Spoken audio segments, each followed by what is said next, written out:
Yalnızım ben, çok yalnızım. Buymuş benim alın yazım. İster uzak, ister yakın, anılar beni rahat bırakın. Yalnızım ben, çok yalnızım. Buymuş benim alın yazım. İster uzak, ister yakın, anılar beni rahat bırakın. Artık dönsen de dönmesen de ne çıkar beni sevmesen de. Bir kadehim var bak elimde, hasreti içiyorum. İnan sevgili küskün değilim, yalnız hayatta tek isteğim gönülden bana uzanacak dost elinin delisi.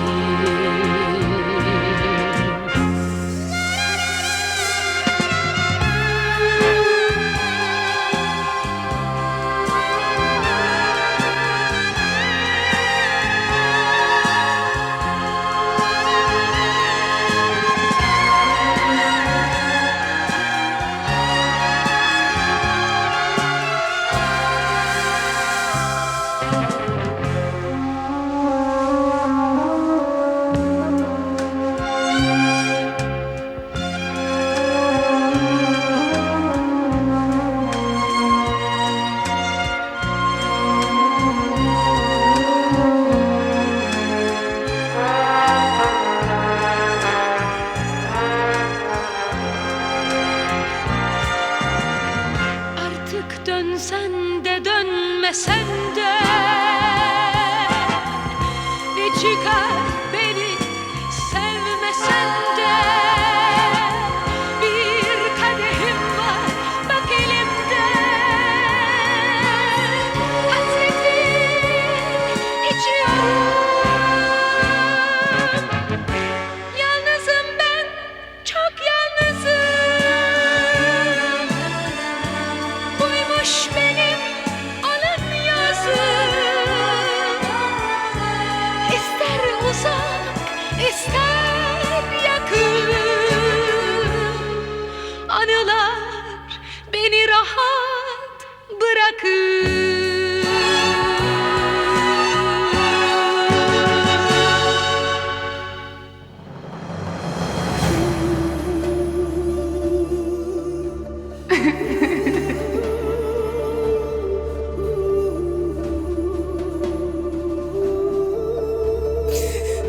खत्म हो गया।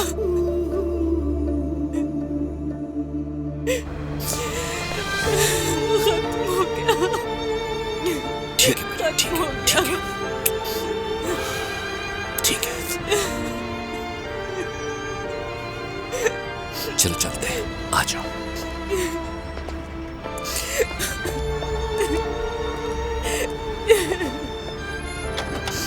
बैठो।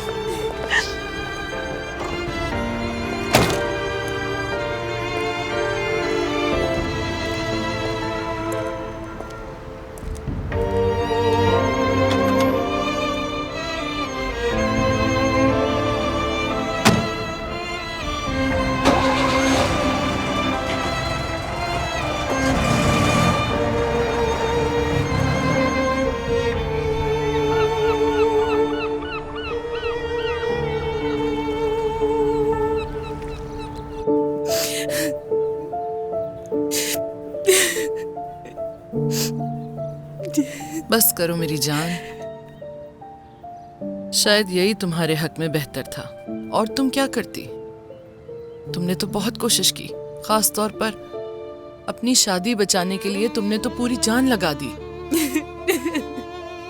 मेरी जान, कभी कभी चाहकर भी इस जिंदगी में कुछ ठीक नहीं होता।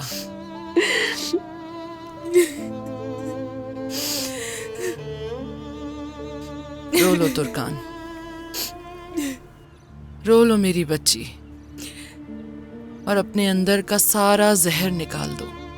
अपना दिल हल्का कर लो, सब ठीक हो जाएगा। क्योंकि तुमने अभी अपनी जिंदगी में और बहुत सी बहारें देखनी है मेरी जान।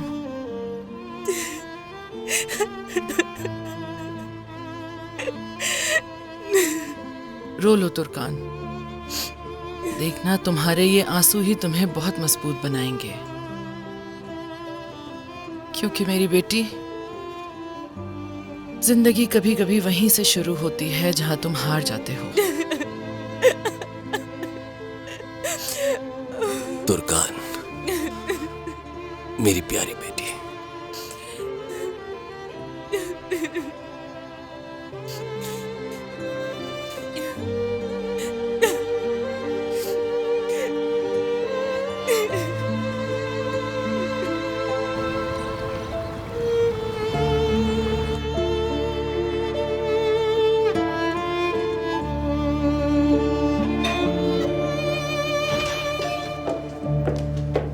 उमर बेटा, मैं कब से तुम्हें कॉल कर रही हूँ, तुम जवाब क्यों नहीं दे रहे थे? परेशानी हो रही थी मुझे।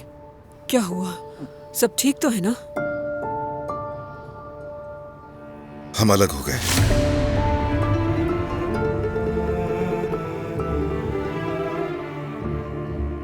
मेरी जान, ये इतना जल्दी खत्म हो जाएगा सोचा नहीं था मैंने। ये सब कुछ इतनी आसानी से खत्म होने वाला नहीं है उमर बेटा, याद रखना। मैं जानती हूँ कि तुर्कान तुमसे बहुत मोहब्बत करती है और तुम भी उसे बहुत चाहते हो। उदास क्यों होते हो बेटा? मैं हूं ना, सब ठीक कर दूंगी मैं। तुम्हें अपने बच्चे की खातिर अपने दिल को मजबूत करना होगा बेटा। नहीं अम्मी,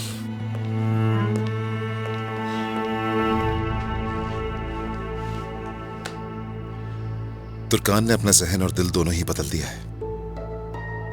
अपने दिल से मुझे बाहर निकाल फेंका है। मुझे अपनी आंखों से ओझल कर चुकी है वो। क्या मतलब है तुम्हारा? उमर, मुझे बताओगे नहीं कि हुआ क्या है? क्या कहा जज ने?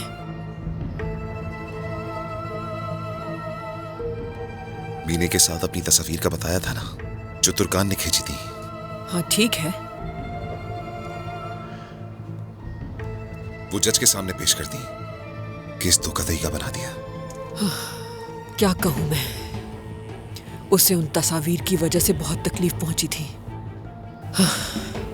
इस मामले में सारा कसूर तुम्हारा नहीं मेरा है। समझ नहीं पा रही कि इतनी बेवकूफी मुझसे हो कैसे गई। वो तस्वीर काश मैंने उसी वक्त जलाकर राख कर दी होती तो बेहतर था। मैंने अपना फोन कहाँ रख दिया? क्या कर रही हैं आप अम्मी? तुर्कान से बात करूंगी बेटा, उसे बताऊंगी कि मैंने वो तस्वीर खिंचवाई थी। मुझे अपना दुश्मन समझेगी। तुम्हारा इसमें कोई कसूर नहीं, तुम दोनों ये डिजर्व नहीं करते। हाँ, मैं सजा की मुस्तहिक हूँ। नहीं अम्मी, आप ऐसा कुछ भी नहीं करेंगी। हरगिज़ नहीं। ये शादी बहुत पहले खत्म हो गई थी, मैं ही पीछे पड़ा था बस। तुर्कान ने सब कुछ पहले ही खत्म करने का इरादा कर लिया था। बस इसी मौके की तलाश में थी वो। लेकिन बेटा, प्लीज अम्मी, उसे पता ना चले कि आपने ये करवाया था। वो आप पर बहुत भरोसा करती है। उसे मायूस मत करें, गुजारिश करता हूं मैं। आपसे हिम्मत मिलती है उसे। अगर ये सुन के आपसे नाराज हो गई तो वो अकेली रह जाएगी, कोई भी नहीं होगा उसके साथ। तो फिर हम क्या करेंगे? ऐसे ही हाथ पे हाथ रखकर बैठे रहेंगे क्या? इसके अलावा कुछ कर भी नहीं सकते। ना ही कहने के लिए कोई अल्फाज बचे हैं और ना ही पास जाने के लिए कोई बहाना। मैंने ये कबूल कर लिया है। सब खत्म हो गया, सब खत्म।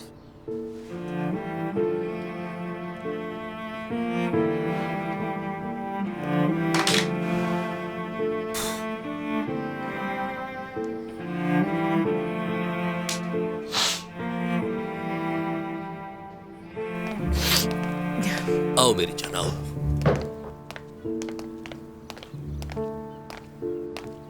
उम्मीद है बेहतर होगी।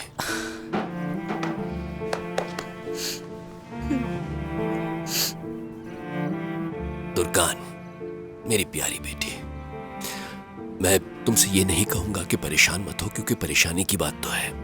ऐसे हालात में अमूमन जिंदगी आसान नहीं होती। तुम्हारी अम्मी ठीक कहती हैं, बाज़ औक़ात तकदीर का कहा मान लेना चाहिए। बहुत कुछ चल रहा है मेरे अंदर, बहुत सी बातें हैं, बहुत सारी, और वो सब मुझे बहुत तकलीफ देती है। देखो बेटा, तुम्हें जो कुछ भी अंदर तकलीफ देता है उसे बाहर निकालना ही अच्छा है। तुमने अक्लमंदी का मुजाहरा किया, जो अपने सबसे बड़े जख्म को आज बाहर निकाल दिया। शुक्र है खुदा का। बस तुम्हें अब ये कंपनी भी छोड़ देनी चाहिए। कौन सी कंपनी? मैं जरा खाने का देख लूं। तुर्कान रोशन साहिबा की कंपनी में काम करने लगी है। क्या? ये कब हुआ? तुर्कान, जी बाबा, साथ काम कर रहे हैं हम लोग। कब से काम कर रही हो वहां? कुछ ही अरसे से। तो अब तुम मजीद नहीं जाओगी, ठीक है ना? क्यों नहीं जाऊंगी मैं बाबा, वो मेरा काम है, उससे उम्र का कोई ताल्लुक नहीं। बेटी, तुम्हारी अभी उम्र से तलाक हुई और तुम्हारा उससे सामना करना ठीक नहीं होगा। उससे दूर रहना ही अच्छा रहेगा। बाबा, रोशन साहिबा से वादा किया है। वैसे भी अब हमारे बीच पहले जैसा कुछ नहीं रहेगा। मुझे तो ये समझ नहीं आता कि तुम अब भी उस औरत पे कैसे भरोसा कर सकती हो। अम्मी, खुदा के लिए ऐसी बातें मत करें। मुझे जॉब की जरूरत है, आपको मालूम तो है। बेटा, जॉब तो है ना, कल भी बताया था तुम्हें कि कारताल साहब मिलना चाहते हैं तुमसे जॉब के हवाले से। कौन सा कारताल? वो जो कारताल लॉजिस्टिक्स है, जानते हो ना सादिक? एक बड़ी कंपनी है और बिलकेसर के सबसे बड़े जैतून के बाग भी उन्हीं के हैं। मेरा एक स्टूडेंट वहाँ काम करता है, उन्हें स्टाफ चाहिए था, इसलिए उसी से बात की थी मैंने। कारताल साहब खुद मीटिंग करना चाहते थे तुर्कान से। ये कोई छोटा मौका नहीं है जो इतनी आसानी से मिल जाए। लड़की, ये तो बहुत अच्छा रहेगा। वो वाकई एक बहुत बड़ी कंपनी है, सुकून से रहोगी वहाँ। बाबा, रोशन साहिबा ने मेरे लिए टीचर्स हायर किए हैं ताकि मैं कंप्यूटर और फॉरेन लैंग्वेज सीख सकूं। वो वाकई मेरे लिए बहुत कोशिशें कर रही हैं। अगर मैं उन्हें ऐसे छोड़ दूंगी तो बहुत बुरा लगेगा उन्हें। कोई शर्म की बात नहीं है, तुम जाओ और जाकर इंटरव्यू दो। मुझे नहीं मालूम। या खुदा, तुम अब भी ये कह रही हो कि तुम्हें नहीं मालूम तुर्कान? मुझे तो ये समझ नहीं आता कि आखिर तुम लोग एक दूसरे का सामना कैसे करते हो वहाँ। तुम्हारी अम्मी ठीक कह रही हैं। तुम्हें उस कंपनी में रहने की कोई जरूरत नहीं है। वहां रहोगी तो तकलीफ होगी। देखो, अभी भी वक्त है। तुम्हें इंटरव्यू के लिए बुलाया है ना, जाओ इंटरव्यू तो, देखते हैं क्या होता है। जाओ।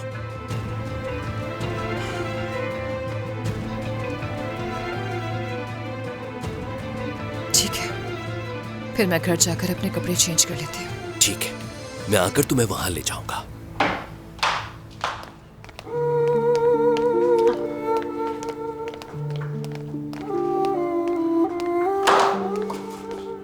जा रही हो बेटी? जी आंटी, पहले जाकर अपने कपड़े चेंज करूंगी, फिर जॉब इंटरव्यू पे जाऊंगी। हाँ, वही जिसका नसरीन ने जिक्र किया था। मेरी तो दुआ है कि तुम्हारे लिए सब कुछ अच्छा हो, तुम खुश रहो बस। माहौल बदलेगा, तुम्हारा जहन बदलेगा, है ना भाई? हाँ बिल्कुल मेरी जान। तुर्कान, इंटरव्यू के बाद यहाँ आ जाना बेटा, मुझे फिक्र लगी रहेगी। मैं डोलमा बना रही हूँ, तुम्हें पसंद है ना? आज तुम अकेले मत रहना। ठीक है aunty, see you. See you बाबा जान। जाओ बेटा, खुदा हाफिज, गुड लक। फिर मिलते हैं। हाँ मेरी बच्ची, चलो जाओ, खुदा हाफिज। बहुत हिम्मत वाली बच्ची है। शायद इसके हक में उम्र से तलाक लेना ही बेहतर था।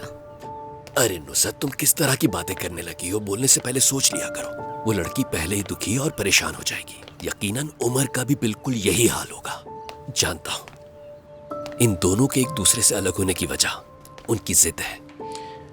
उन्होंने अपनी शादीशुदा जिंदगी सिर्फ अपनी जिद की वजह से तबाह कर दी। नहीं भाई, इनके अलग होने की वजह सिर्फ जिद नहीं है। मेरा मतलब, ये शादी शुरू से ही दोनों के लिए ठीक नहीं थी। मुझे नहीं मालूम कि ये अच्छा है या नहीं, लेकिन तुर्कान वाकई में बहुत परेशान है।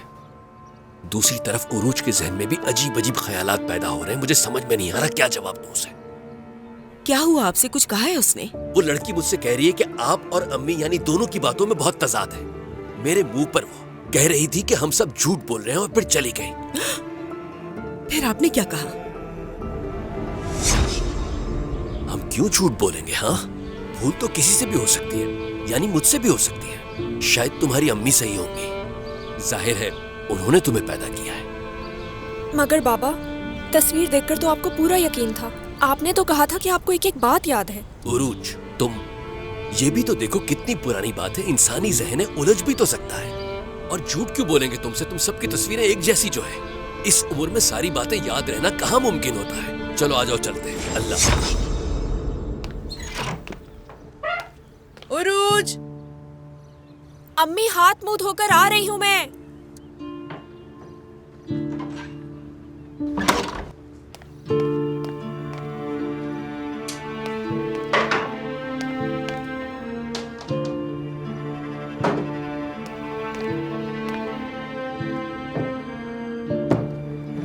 नसरीन, मैंने चाय बना ली है। ठीक है नुज़ात।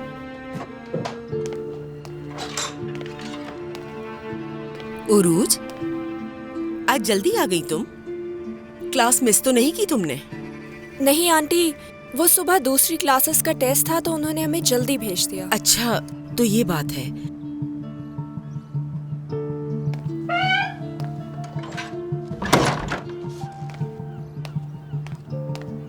उरूज, तुम्हारी बहन ने आज तलाक ले ली है। तो उन्होंने तलाक ले ही ली। बिल्कुल, वो बहुत उदास है। बहन होने का मतलब ऐसे दिनों में साथ देना है। जाओ, उससे माफी मांगकर ये नाराजगी खत्म करो। इस वक्त तुम्हें उसका सहारा बनना चाहिए। उसे इस वक्त तुम्हारी जरूरत है। जाओ, शाबाश, उसके पास जाओ। मैं दरिया को भी फोन कर लेती हूँ। अगर उसके एग्जाम नहीं हो रहे हो तो वो भी यहाँ आ जाएगी। तुम तीनों एक जगह इकट्ठे होना, उसका दिल लग जाएगा मेरी जान। आंटी, मुझे पहले जरा हाथ मुंह धो लेने दें। अच्छा, ठीक है। मैं दरिया को फोन करती हूँ। हाँ,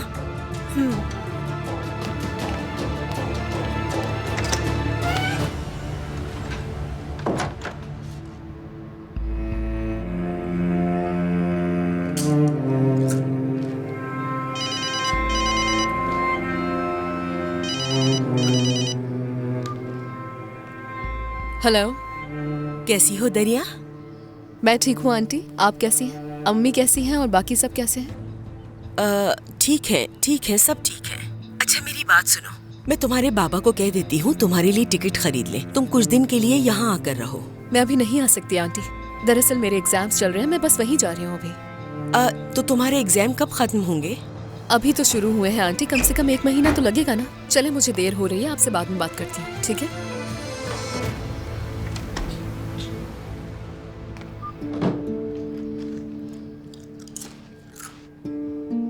ये क्या है दरिया?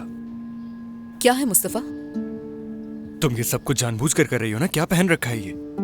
तुम ऐसी तो कभी भी नहीं थी दरिया।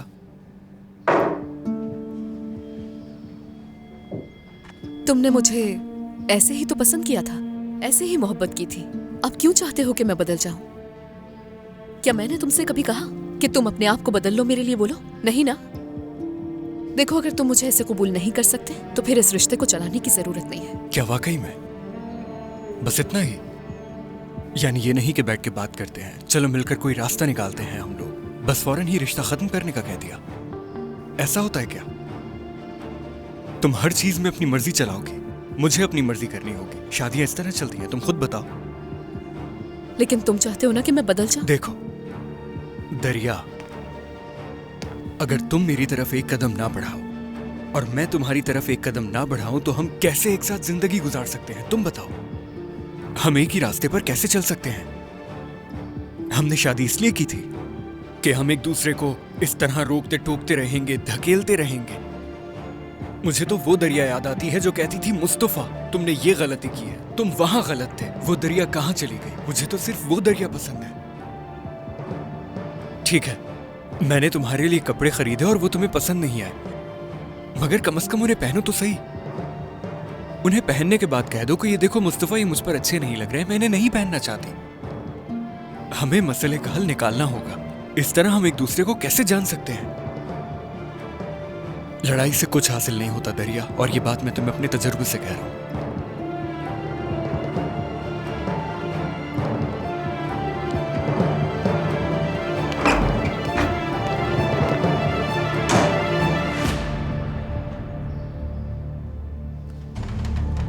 देखो बेटा, मैं बोलूंगी तो तुम नाराज हो जाओगे। जो मैं देख रही हूँ वो तुम नहीं देख रहे। क्या हो गया है आपको? आप ये कैसी बातें कर रही हैं? सिर्फ 2 दिन के अंदर आप ये कैसे कह सकती हैं? बस कर दीजिए। तुम उस लड़की के साथ नहीं रह सकती। याद रखना मेरी बात, वो लड़की तुम्हें पागल कर देगी। तुम्हें पछताना पड़ेगा, तुम उसके साथ खुश नहीं रह सकती बेटा। आपके पास बस एक ही पत्ता है और हमेशा उसी का इस्तेमाल करती है। मैं उसके लिए कपड़े लाया, उसे पसंद नहीं आए तो क्या हो गया? वो बागी है बेटा, बागी। वो ऐसी ही है अम्मी, मैंने उसे हमेशा ऐसे ही देखा है और शायद हमेशा ऐसी ही रहेगी। या हो सकता है वक्त के साथ अपना अंदाज बदल ले। वो सब सीख जाएगी अम्मी। वो कभी नहीं सीख सकती, वो तुमसे बहुत मुख्तलिफ ठीक है, मैं मानता हूँ वो मुख्तलिफ है। अगर मेरे साथ रहना है तो बदलेगी। वो मेरी बात सुनेगी, वही करेगी जो मैं कहूँगा, वही पहनेगी जो मैं चाहूँगा। यानी मैं उसे बदल लूंगा अम्मी, फिक्र मत करें। हाँ, तुम उससे कर लोगे अपनी मर्जी के मुताबिक, मगर जब तक तुम पागल हो जाओगे फिर कहोगे कि अम्मी ठीक कह रही थी। वो बदलेगी मुश्किल से। जिस लड़की को उसके माँ बाप नहीं सुधार सके, तुम सुधारोगे। अम्मी देखें, मैं नहीं चाहता मुझे यहाँ आने का पछतावा हो। वो सुन लेगी इसलिए खामोश हो जाए। मुझे ही खामोश करवा।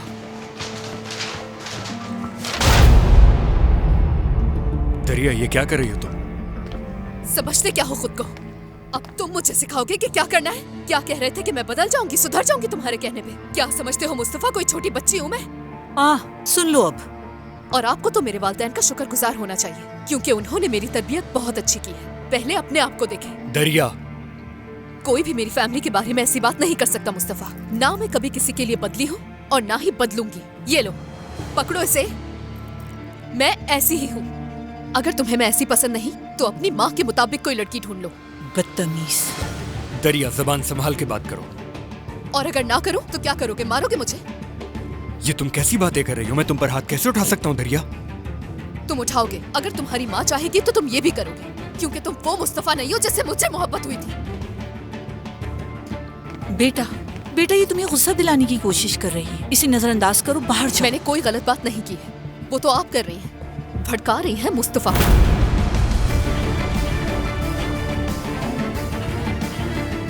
दरिया, मुस्तफा, देखो तुम गुस्से में हो, पुरसुकून हो जाओ।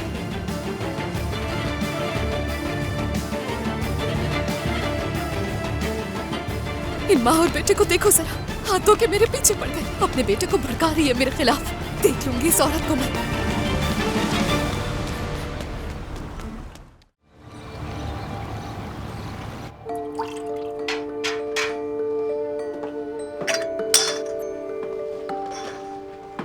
अभी तक नहीं आई? ठीक है, समझ गए। कौन अभी तक नहीं आया? छोड़ो बेटा, तुम इसे।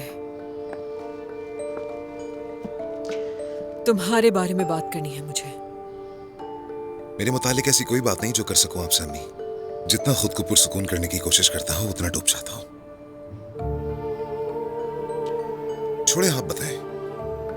आपका मसला मुझसे बड़ा है, आप भी उसी सिचुएशन से गुजर रही हैं। तुम्हारे बाबा कल रात को आए थे यहाँ। अपना सारा सामान लेकर चले गए हैं वो यहाँ से। तो बात नहीं की आप दोनों ने? उसने कहा वो शर्मिंदा है बहुत। उसे एहसास हो गया इस बात का कि उसने बहुत नाइंसाफियां की मेरे साथ। मैंने आपसे कहा था कि ये दिन जरूर आएगा, वो शर्मिंदा जरूर होंगे आपके सामने। बेटा, उजैर उस औरत के जाल में फंस गया था। अपनी गलती का उसे एहसास हो गया है। उन्हें नहीं फंसना चाहिए था अम्मी। देखें, उदास है वो इसी वजह से। ठीक कह रहे हो, गलती को भुगतना तो पड़ता है। मिस कर रही है ना आप उन्हें?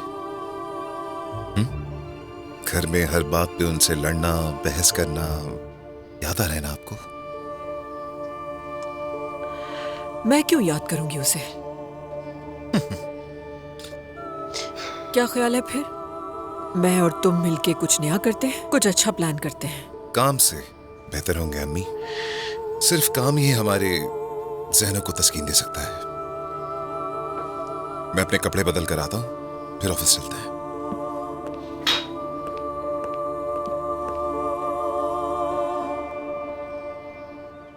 हाँ ठीक है, तुर्कान बस निकल गई है, रास्ते में ही होगी, मीटिंग के लिए आ रही है।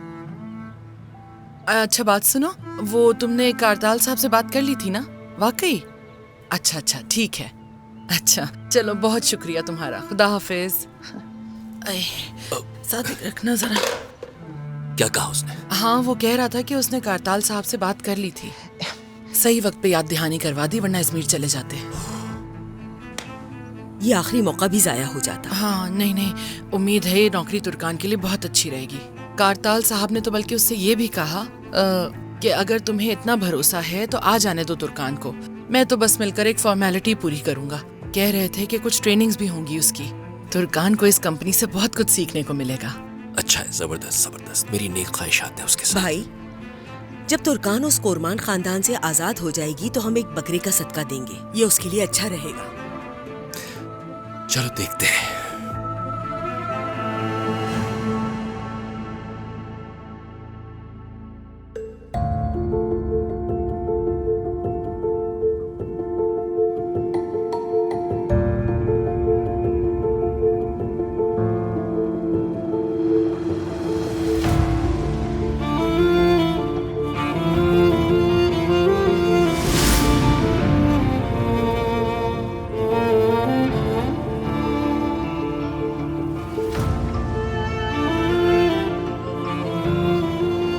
मोहब्बत क्या है?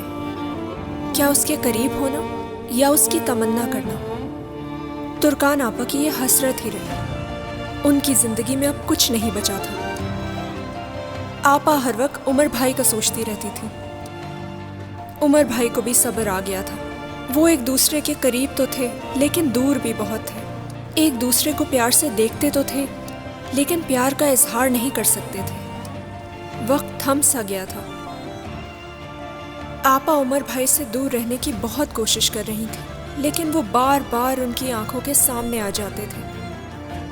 मोहब्बत एक मुकद्दस आसार की तरह आहिस्ता आहिस्ता ख़त्म हो रही थी।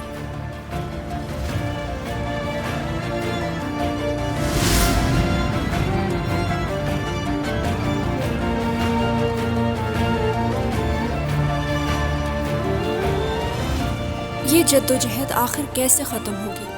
कब मामलात हल होंगे? अब कोई प्यार बाकी नहीं रहा, सब कुछ खत्म हो चुका है।